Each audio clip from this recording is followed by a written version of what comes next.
Okay, good morning mga ka-DIY. So, for today's video, muna ang papakita natin sa inyo ang uh, pictorial diagram kung paano in-install o binuo yung emergency light. Okay, so, una, kilalanin muna natin ang mga pyesa. So, una ito ay ang input, 12 volt input jack to siya eh. Tapos, ito ang LM2596 na ginagamit ko, buck converter.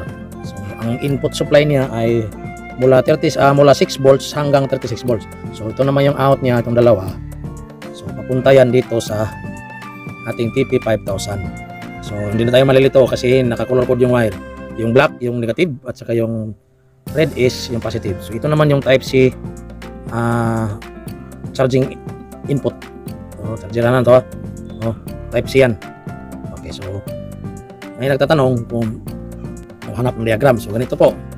So dito gumamit ako dito ng buck converter kasi po dalawa ang input na charging ang ating ginagamit.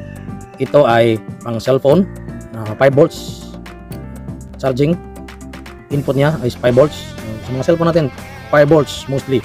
Then pwedeng solar o pwedeng 12 volt na charger pa rin ang gagamitin. So gumamit ako ng ganito kasi hindi lahat ng bahay mayroong solar setup o mayroong solar setup na puro magagamit pang charge. So gumamit ako ng ganito. So buck converter to, step down. So ganito po ang laman ng ating DIY na emergency light. So ganito po siya.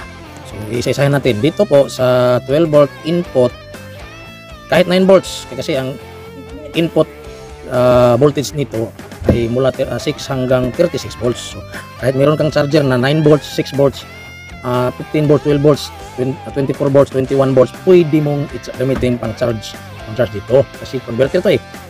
Tapos ito yon. Una dito tayo sa 12 volt charger. Okay. Positive yung pula, negative in siya dito. Meron naman siyang malalaman naman siya kasi meron siyang naka-color code yung wire. Pula yung positive. So, ito meron naman naka-indicate na in positive and in negative, out negative, in positive, out positive. Okay, in siya dito. Tapos itong buck converter na ito ay kung ang naka-default setting niya is kung lalagyan mo siya ng 12 volts, in ang out niya is 12 volts din.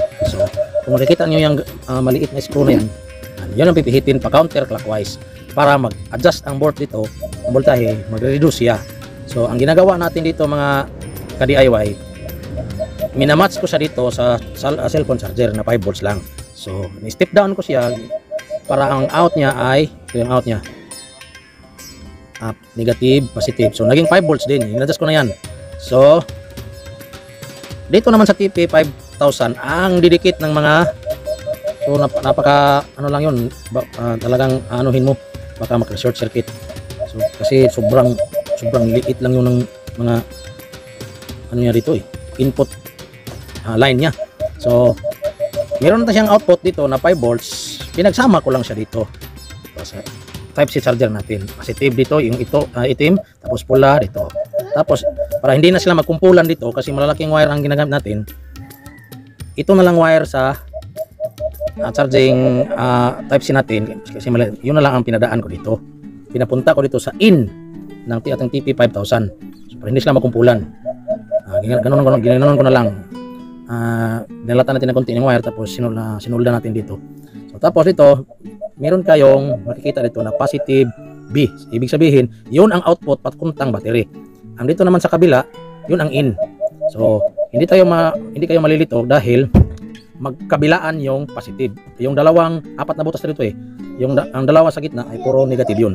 So, in positive, in negative. O, magkatabi lang sila din. Out, papuntang battery, charge ng battery, magkatabi din sila sa kanyang negative. So, yun lang po. Tapos, papunta dito sa battery, so ang ginagamit natin na battery dito ay 3.2 LiPo4 lithium ion na battery. So, kung makita niyo, nilagyan natin siya ng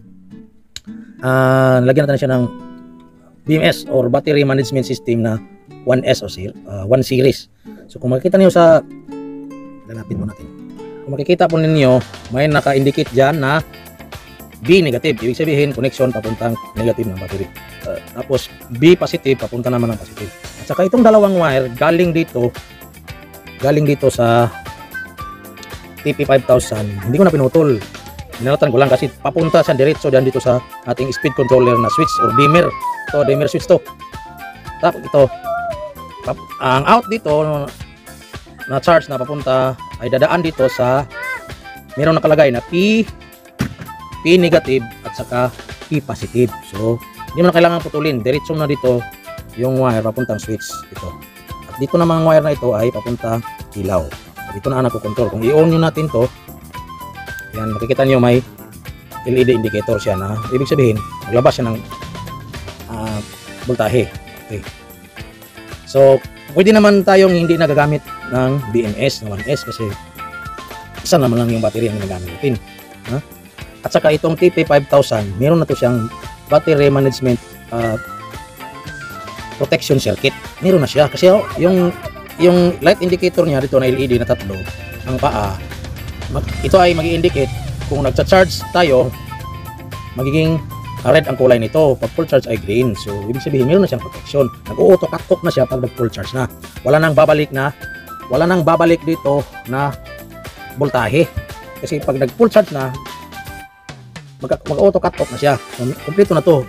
Optional lang to. Pwedeng wala na itong 1S na BMS. Pwede rin meron. Pwedeng galing dito sa out, papuntang battery, diretso mo na sa negative at positive ng battery.